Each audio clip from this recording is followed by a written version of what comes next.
Hello, fellow travelers, and welcome to the Versus Stars podcast. How are my loyal listeners? Thank you for your continued support. And remember, click the subscribe button, everybody. It's an amazing episode because Gregg Olson boards the mothership. You know him as the all-star closer and member of the Baltimore Hall of Fame. Come aboard as we go traversing the stars. Hello, Mr. Olson. Thank you so much for coming to the Versus Stars podcast. My pleasure. Thanks for having me. It's an absolute honor to speak with you, sir. I got to watch you growing up, and I really appreciate talking with you. Now, looking forward to it. Let's see what we got. All right. So we start off with a question of inspirations. What inspired your love of baseball and who your earliest influences? Love the baseball game from my father. Earliest influence was my father. He was a high school coach in the Omaha area for give or take 35, 40 years. And didn't know any different. It was growing up in the backyard playing catch with him and throwing bullpens with him and batting practice. And that was all we did. So grew up and I played for him in high school and then moved on south to play at Auburn. So while in high school, you actually threw a no-hitter while at Omaha Northwood High School, and you pitched 3 seasons at Auburn University. So what differentiates greatness at those formidable years? Is it purely skill? Is it work ethic? Is it something else that separates the ones who are going to become great and the ones who are just good? All right. Well, this is gonna come off poorly, but I actually had 7 no-hitters in high school. Oh, nice. And no, and it went to I was so driven not to lose that it became a driving force for my whole baseball career. So the fear of failure was so strong that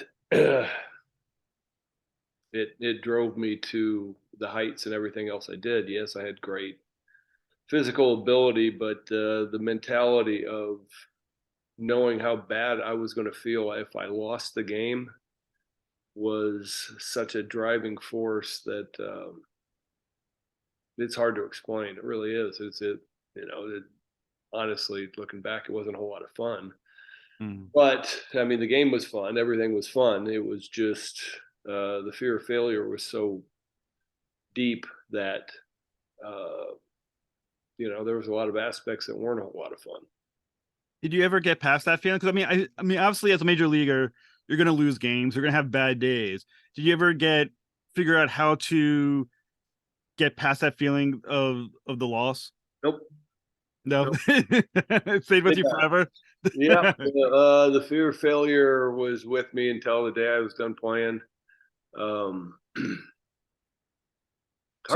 really is hard to explain. I can't. You can try to delve into it a little bit, and I've talked to people and actually got a minor in psychology, and still, it can be paralyzing or it can be invigorating, and mine was invigorating, where it was just the driving force. Do you think that is a driving force behind a lot of athletes, professional baseball players? I don't know. I did. Dennis Eckersley was fascinating to me. He was so good, and he just looked like he was, I would say, calm. And that was one of the things I tried to give off was, I wasn't ever one of those guys that was deer in the headlights or nervous or would show a whole lot of emotion. But after watching Eckersley and talking to him a little bit, it was fascinating to me to just the calm, and he was the same way. His fear of failure was so strong that I think it was one of his driving forces as well. It's so I really, it's funny being retired and you run into guys and I've had multiple guys going, dude, you look like nothing. One way or the other, didn't look like anything was bothering you. You could never tell something was working or wasn't working by your expressions. You were just stone cold. And that was the intent that I went for, very little emotion until the game was over, and then you get a fist bump and high five, and that was what I was supposed to do. Now, if I read correctly, was it your father who taught you how to throw your curveball that became kind of like your go-to pitch? He did. I had a guy that played with Sandy Koufax that lived in the Omaha area, Gene Hines. And so my dad had him come and work on breaking balls with his team. And then my dad got it. And it was more about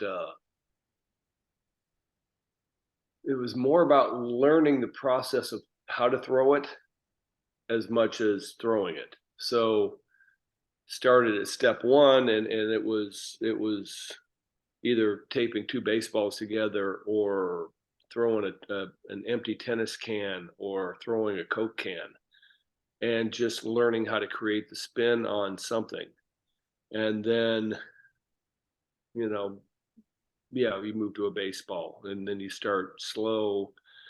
And I used his routine for my whole career, where I started up at about 50 feet, 45 feet, and just started spinning curveballs, and they'd see them land in the zone. Then I'd back up, and get to 60 feet, and would have seen a whole bunch of curveballs and gotten the feel as I walked back for landing it in the zone.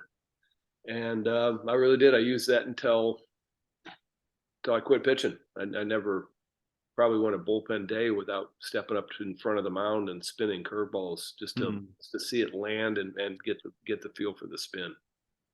Nowadays they talk so much about spin rates and on breaking balls. I mean, back then, what was the thought when you knew you had the pitch? I mean, it's funny, yeah, how they hypothetically think now that they invented the phrase, he can spin it. And I'm like, yeah. It's like my college coach was saying that in 1985. Like, that ain't coming from now. You know what? I assumed I had it. I mean, and it was a matter of landing it. So it was the only way it wasn't working was either I was flying open or I just wasn't landing it for a strike. And I mean, there wasn't a day I walked out where I was going, I don't have a curveball today. It was, I'm not landing it for a strike today. So then, much to Orioles fans, I don't know, I'm trying to think of the word I'm looking for, but I made the phrase "wild thing." Yeah, I would go strike one with a fastball, and here's two curveballs. And if I land one of them, then I'm in a 1-2 count. If I miss both of them, then I'm in a 2-1 count. And then we get another fastball, and then I throw another curveball. But I had a hitter or hitter and a half, two hitters, worst case, to find my curveball and land it. And it wasn't an easy, it was never an easy thing. So it was always a bit of a struggle. And that was why, for the most part, they don't have guys with big curveballs down in the bullpen, because it's hard to land for a strike. Slider's a lot easier to command. And so I knew every night I walked out, I had it. It was just, am I going to be able to throw it for a strike? Because if I don't throw it for a strike, I'm not getting a whole lot of guys going swinging after it. So you use a phrase "flying open." What does that mean for those of us who don't know the parlance? I guess I think I broke it down right. I haven't been corrected yet, but I believe that as you go through, so leg up, leg comes down a little bit, and then the right leg, as a right-handed pitcher, pushes, and so you're pushing your hips towards home plate. Well, and then at some point right before you land, your hips start opening up, and then you get into that motion right here. Well, if your hips open up a couple inches early, it takes your front shoulder opening up a little bit early, and then advanced is, I would throw, if I was flying open, I would throw my fastball, or my two-seam fastball, which I used after a couple of years. I would throw that up and in right under the chin of right-handed hitters, because my body'd be open, my hand would be a little bit late, and I would leave it up and in, or else I would pull breaking balls, change ups into the left-handed batter's box. So it's more about knowing what the results are and why it's happening. I mean, it's moving too fast for any human being to see. Be able to walk out there and go, okay, you're flying open based on what I see. I can't see it. I just know. I know the end result and the reason, and so that's flying open in essence. Hip leaks So out a little bit early, and then it takes the front shoulder with it, and then you're kind of left to miss so throw a ball. for those once again who are not professional pitchers, there's always a question of certain pitchers are able to throw 4 or 5 pitches. Some only do 1 or 2 pitches.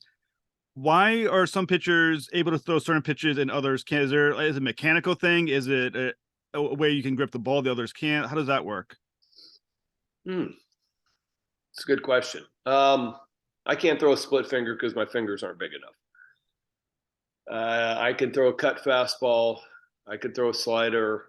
I didn't feel like they were the best pitches for me. I wish I would have kept my cut fastball. I had it in college, and it was a great pitch. You know, being out there for five innings, where I go back out there third time around the order, and I can throw cut fastballs, and it looks like my fastball, and I get a whole bunch of swing throughs, but it's not. Um, Change up's a mentality. And usually people throw the change ups wrong because they over grip it, they grip it too tight, or they start. You know, I just had a Zoom call with a college baseball pitching staff, and most of the time they're throwing change ups wrong is because you move your thumb up, and you're basically palming the baseball. Yeah. Curveballs are difficult to throw, and you have to learn the process. So if guys don't have breaking balls moving into the minor leagues, they usually give them sliders or cutters. I think that kind of answers it. I mean, guys arm slots for me, where if I'm really high, it tends more for a curveball guy. If I'm a little bit lower, it's a lot easier to get on the side of the ball and cut it. But high arm slot guys can throw sliders. It's just what you practice and what you. And I'm sure a lot of guys are really adept at throwing other things. It's just you don't want to take it into the dance. So one interesting thing is that you started obviously as a starter in high school. I think a little bit into college or just for high school. My freshman year, I started. Freshman. So when you eventually converted to being a closer, what is the mindset change from being a starter to being a closer? Well, you said there's no kids listening. And Lee Smith was the same way. And so Hall of Fame closer. I assume he's a Hall of Fame closer. Yeah. Should be Hall of Famer. He got voted in. He would go 3 or 4 innings in the minor leagues and would go as hard as he could go, and then wouldn't last. And so he wasn't and I was kind of the same way. I probably could have started. The Orioles drafted me as a pitcher and got into the minor leagues, and just to get me through and not do anything different, I stayed as a reliever. And then I went down to spring training my rookie year in '89, and the whole talk around me was starter or reliever. And Frank Robinson thankfully said that he's one of my best 10 pitchers, so he kept me on the staff. And or else, if I was not going to be on the staff, I was going down to AAA and I guess starting. So I did a little bit of both. The mentality is completely different. And I'm talking about pitching in the '80s or early '90s, where you would go out and I mean, the best guys I was around, Mike Boddicker, they would hold a pitch back till the 5th inning. They wouldn't use a pitch, and they would go through with their 3 pitches, and they would have a 4th one later on to open up in the middle of the game to get them through the 7th. My mentality was kill everybody right now and go as hard as I could possibly go. And so, yeah, it worked in high school, worked a little bit in college. It just probably I don't know how well it would have translated. It'd be an interesting conversation because I started a little bit later in my life in AAA in Omaha, just because that was what they needed me to do. They had Jeff Montgomery and they were short of starters, so I went down to AAA and started for a month, and obviously I think I was 27 or 28. So a lot smarter and figured out, all right, do this. Let's, I got to stay around here for a while. So, Well, I know with starters, they talk about the 5-day routine between starts. As a closer, you could literally end up any particular game on any single day. How does that affect your ability to set a routine when you never know what day you're actually going to be pitching? well, that was why I became a reliever, was because I couldn't handle starting every Saturday in college baseball. So I was a number 2 starter my freshman year. I could not handle sitting around and watching, Friday night, Sunday night, Tuesday, and I might get an inning or two on Tuesday every on occasion, but I couldn't handle that. So um, you got to understand as a reliever that there is no routine. Your routine is your routine every 162 days. It's the same one, whether you play catch, you play catch with the same guy, you spin some breaking balls, and then you don't throw another baseball. If I was playing catch at 4 o'clock, if it was a home BP, I might not throw another baseball until 10 o'clock. Hmm. And so I didn't spend a whole lot of energy warming up and doing stuff during batting practice or before batting practice. It's just, the older I got, the more I realized I'm not going to pitch for another 6 hours. So I'm just kind of getting my arm loose a little bit, and I'm taking the edge off. And I'm going to save myself 5 pitches of warming up by me playing catch now. Was what it was. And you just get a feel for a changeup, you get a feel for your curveball. And then if you don't pitch that night, then you got a feel for everything, and you start over and do the same thing the next day. Is it hard not to feel burnout when your routine is, as a closer every single day versus, the starter, like psychologically? No,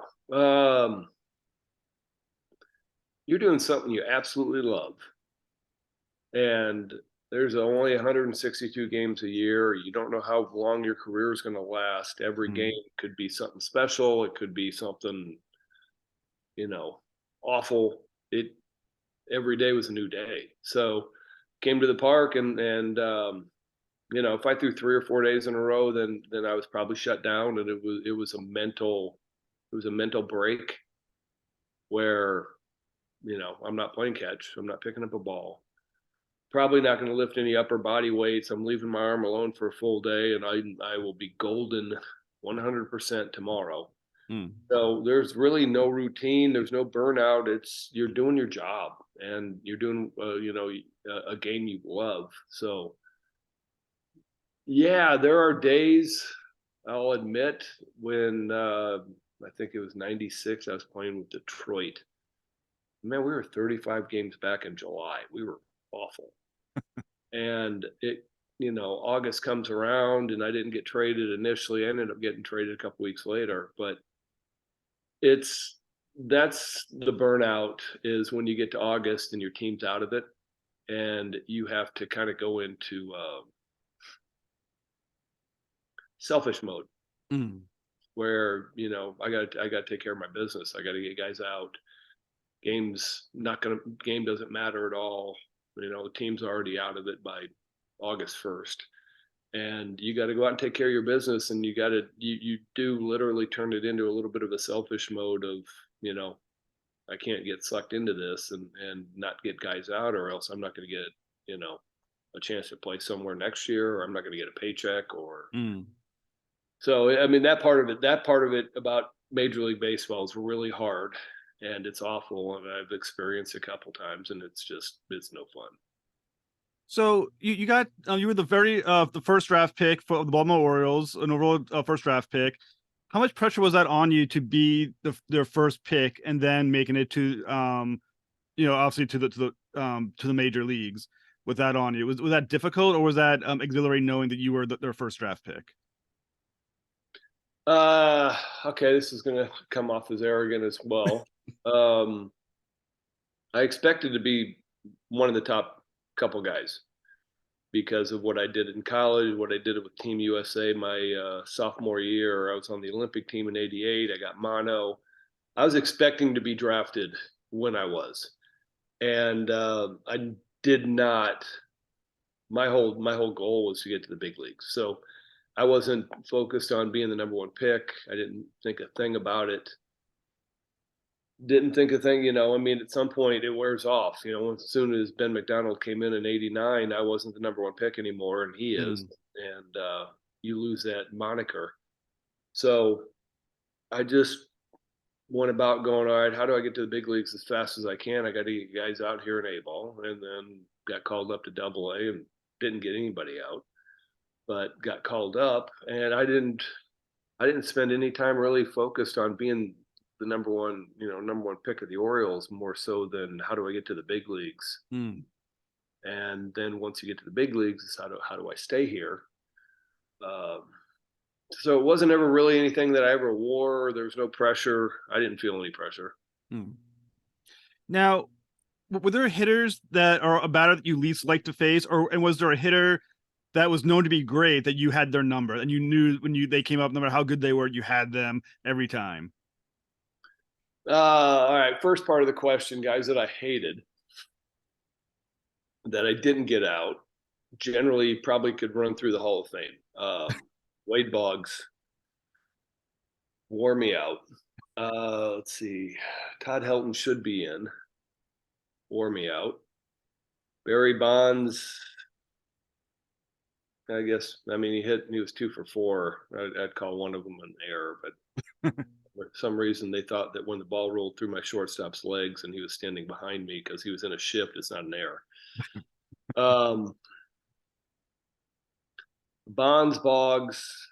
I got Molitor out. I think he was 2 for 13 or something like that, but it was never, oh, hey, here's Paul Molitor. Yay, I got an easy out. The guys that you never heard of,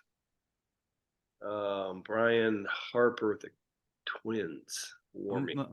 I got 0-2 on him every at bat. Broke a bat, hit a great curveball. It didn't matter. Who else? Guys that I got out that I shouldn't have gotten out. I think Dave Parker had stupid numbers off of me, where he got one hit and it was an infield dribbler. Maybe 1 for 10, 1 for 15. Don Mattingly, same thing. Sosa didn't do a whole lot. I was fine with Sosa coming up, honestly.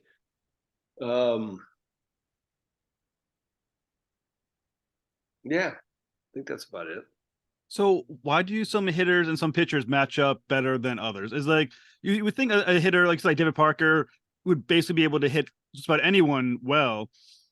Why do you think some people you can dominate that you wouldn't, saying that you wouldn't necessarily think, but others who, like you said, like Brian Harper, who may not have been considered great, would have a number? Like what is the matchup like? I think a lot of it is strength versus weakness. If their strength is my strength, then it's going to be game on. If their weakness is my strength, they're going to have problems. If my weakness is their strength, I'm going to have some problems. So there are aspects to it, and you never, and it's comical because nowadays they have all these analytics and everything else, and you're just going, you guys are not even taking into the equation the hitter versus pitcher 10 at bats, 20 at bats, 30 at bats. It's not even part of the shift. It's not even what they think about on the shift. They just go, here's where he goes. And we shifted on Larry Walker when I was pitching in bottom of the ninth in Colorado. And I throw a perfect 2-seam, sinker down and away. And he just stays inside of it and hits a ground ball to shortstop, which would have been a double play and game ending over. And my shortstop's behind me.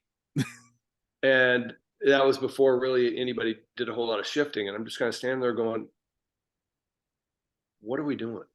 Mm-hmm. He always stays inside this pitch right here and goes the other way. And it's a ground ball to shortstop or it's a fly ball to left. I had success. And I was like, now I turn around, my shortstop's gone for the first time ever against Larry Walker. I'm like, what are we doing? So there are some aspects that it's fascinating that I don't think Major League Baseball factors in, because the guys that are doing the factoring are rocket scientists and they're too smart, but they never threw a baseball. And so I would sit back and just know, based on your 20 or 30 at bats versus Kevin Gosman, all right, you know what? Yeah, we're going to leave you guys here. We're not going to shift, even though, this hitter traditionally does this, but I got 30 at bats of this history right here. I'm using that. And it's for me, it's fascinating. It's painful, watching all these guys that are a lot smarter than me that don't quite get it. Right. So, I mean, obviously this year they banned the shift. Looking back on the history of the shift, was it more, did it make things worse on the pitcher, or do you think it did have a benefit for the pitcher when when it was allowed? Obviously, this will be the first year that it's banned. You know what? I think it's hit or miss. I don't think the batting average has changed much with the shift versus not the shift. And I might be wrong, but I don't think the numbers were much different, overall. But if you think about it, and I'll put it, well, I'll just go Gary Sheffield. So they would shift to the pull side on Gary Sheffield. Well, if he goes up there and he goes, all right, well, I'm going to take this fastball away and just hit a little seeing eye single to the right side. You take a 500 home run guy out of his game and you give him a single. And so it's basically going, we'll give you a single this way if you want to take it.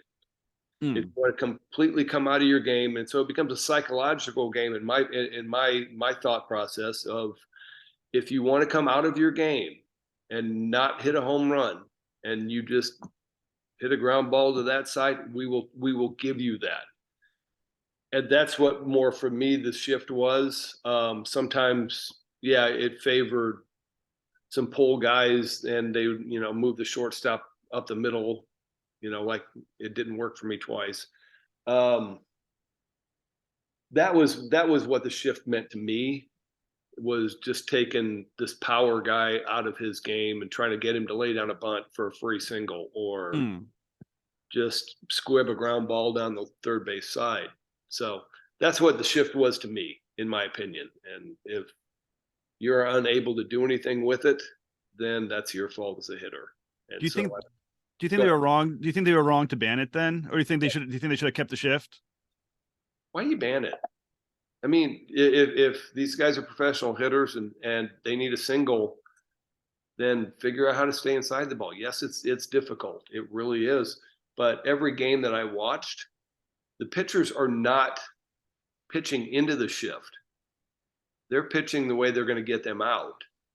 And so the hitters, if the shift is pull side, wouldn't you think they would be running stuff in? Fastballs in, or off speed, something to get him to pull into the shift. Well, every time I watched it, I'm going, okay, shifts on the pull side, and they're going sinkers down and away. Well, that's usually going to get carved out and go the other way. And it makes no sense. So they're getting pitches, I think, to go the other way. So the pitchers weren't pitching into the shift. It was bizarre to me. It really was. And my opinion, if the hitter can't figure out how to hit with the shift on, then we have a problem. I agree with you 100%. I always wondered why some of the hitters who are struggling with the shift, like, as you mentioned, hit it to the side, you're not going to get your home run. But at the same time, you're only going to do that so many times before people are going to stop shifting on you. Yeah, they're going to move the third baseman back. Right. If you lay down a couple bunts, they're going to move the third baseman back. Or if you slice a couple balls into left field, they're going to move the third baseman back.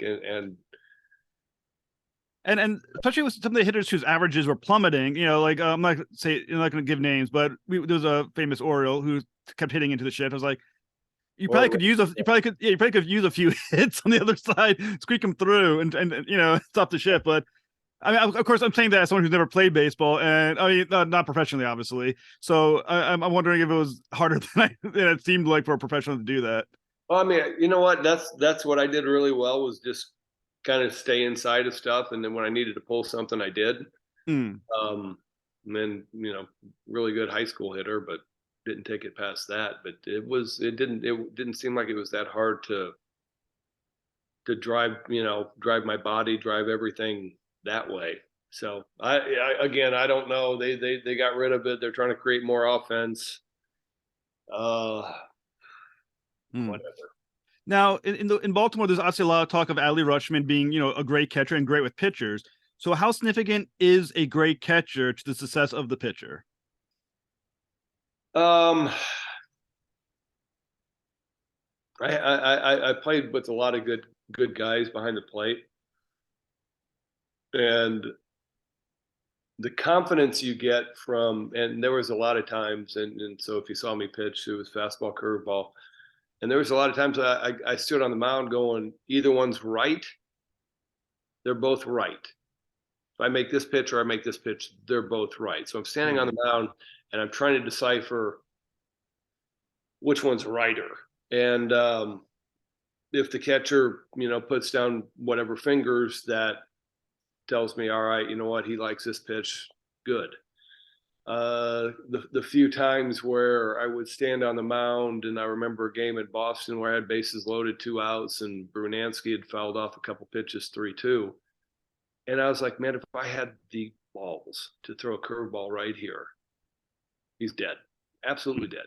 And I was like, but, I'm sitting on the mound thinking this, going, but I might completely lock the umpire up, and then I'm 50-50 and I might miss. Right.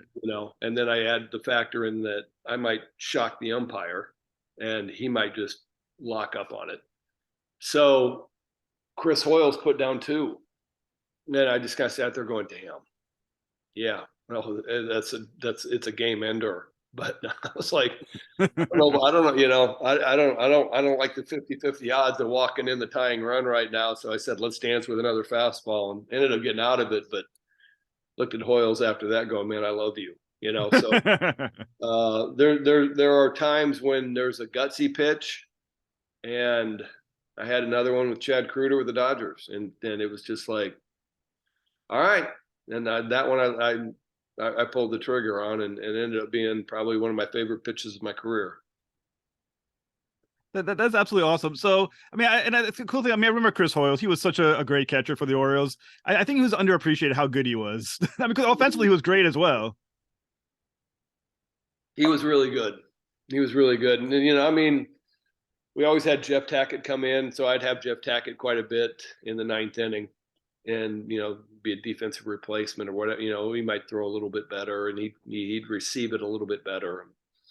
But yeah, no, Hoyles is really good. Now you pitched with Mickey Tilton as well, right? Or am I right? Yeah. How was he as a battery mate? He was good. He was good. Yeah, I mean, he walked me through my, everybody remembers me against Oakland my rookie year, where I struck out the side. I followed every pitch he put down.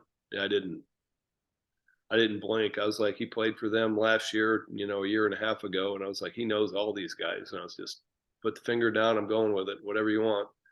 So, I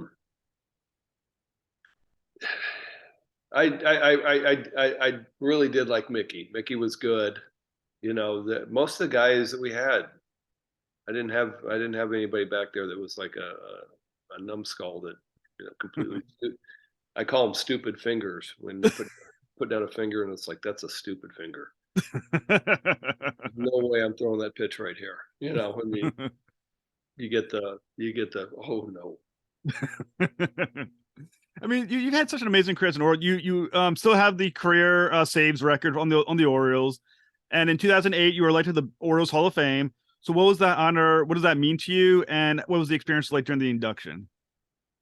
I feel like the induction moved really fast. It was, there's only 30 major league teams. I'm in one of them's Hall of Fame, but that was it. It's like, I'm one of the best Orioles that ever played, hypothetically, and it's a huge honor. It really is. There's not much better other than the national one. So that ain't coming.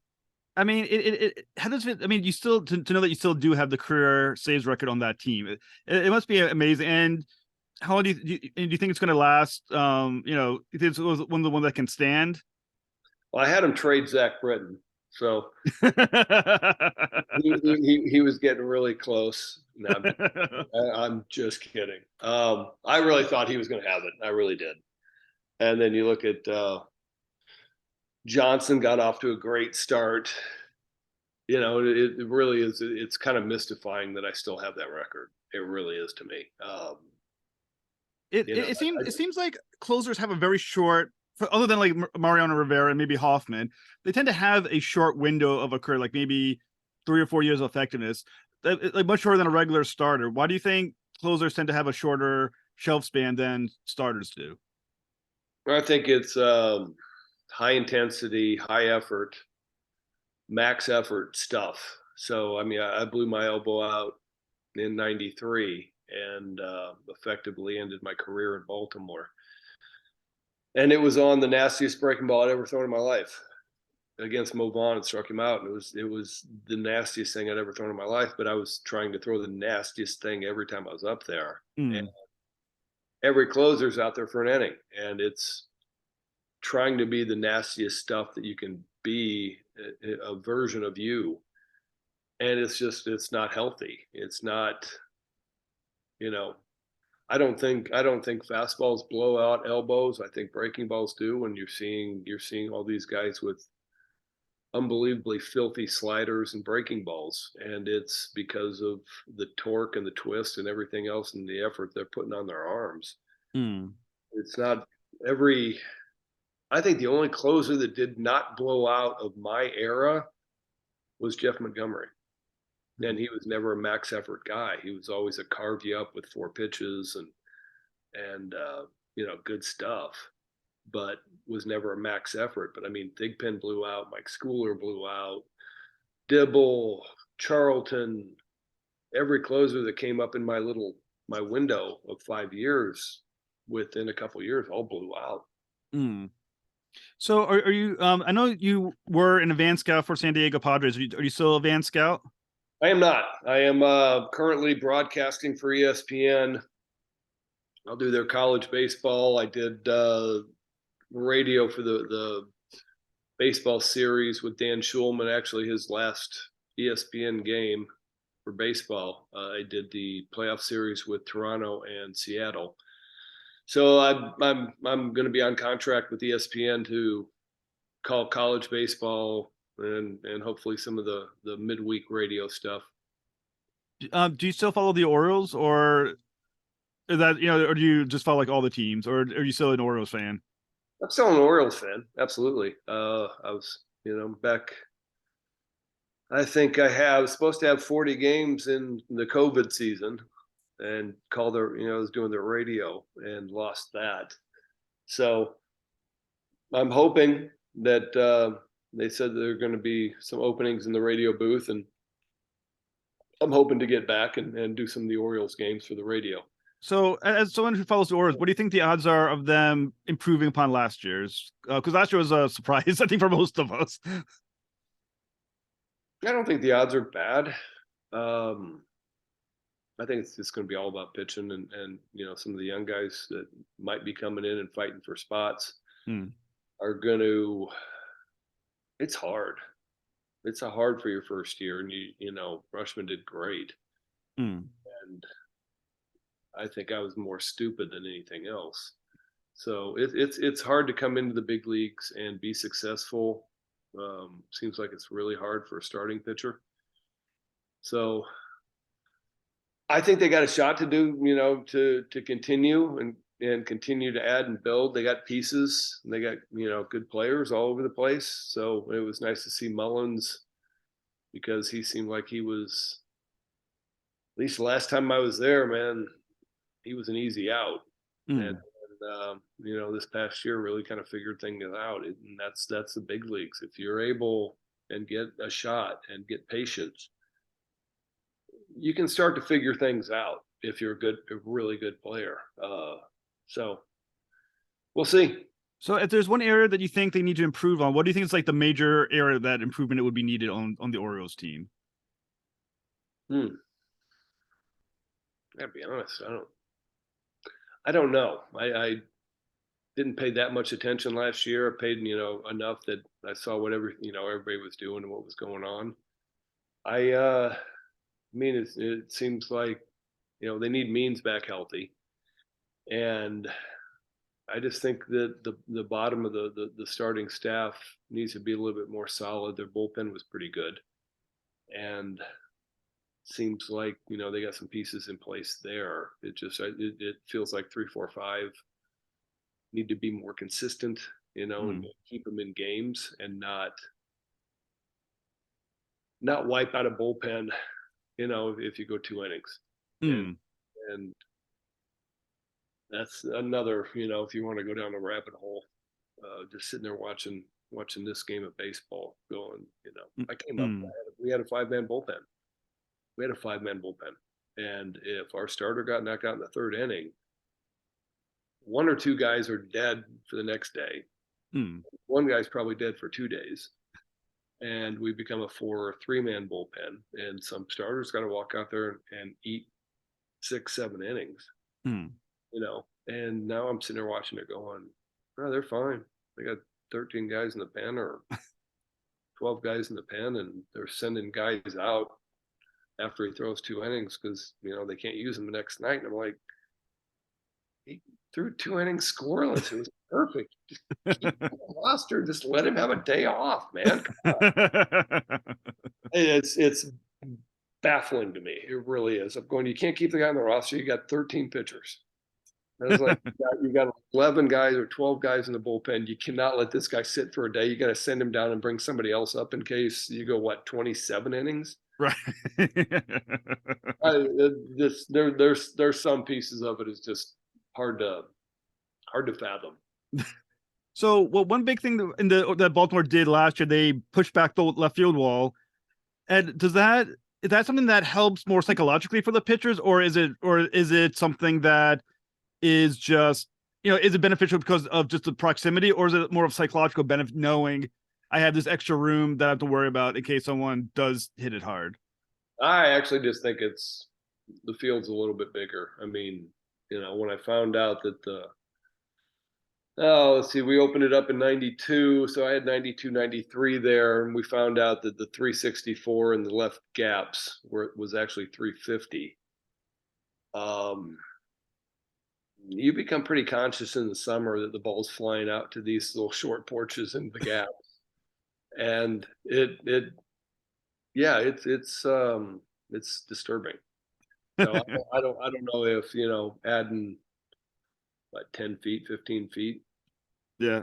But it's a short yard, but you know what? Both teams playing it. So you got what you got and you go out there, and I think I probably only gave up 1 or 2 home runs there that would have been outs everywhere else in the world. But it's just kind of one of those where you go to Colorado and you're going, both teams are playing. It's not like I'm pitching here and you're in San Diego where you can't hit a driver out of this place, Right. So it's what it is. You got what you got, and you got to dance. You got to dance that night just the same as the next guy does. Well, Mr. Olson, it's been an absolute honor to speak with you, sir. I've been looking forward to this interview for a very long time, so thank you so much. I'm glad it worked out. I'm glad I saw the Pacific Standard Time because I was like going, oh man, So, yeah, I'm glad it worked out. I hate if we got the time zones confused, which does happen, unfortunately, quite often, sometimes during interviews. And I missed it completely. But like I said, it's been an honor. Like I said, I got to watch you growing up, and it was a great pleasure. I appreciate it. Nice talking to you. Thank you. Thoroughly enjoyed the show and the questions. It was really good. Thank you.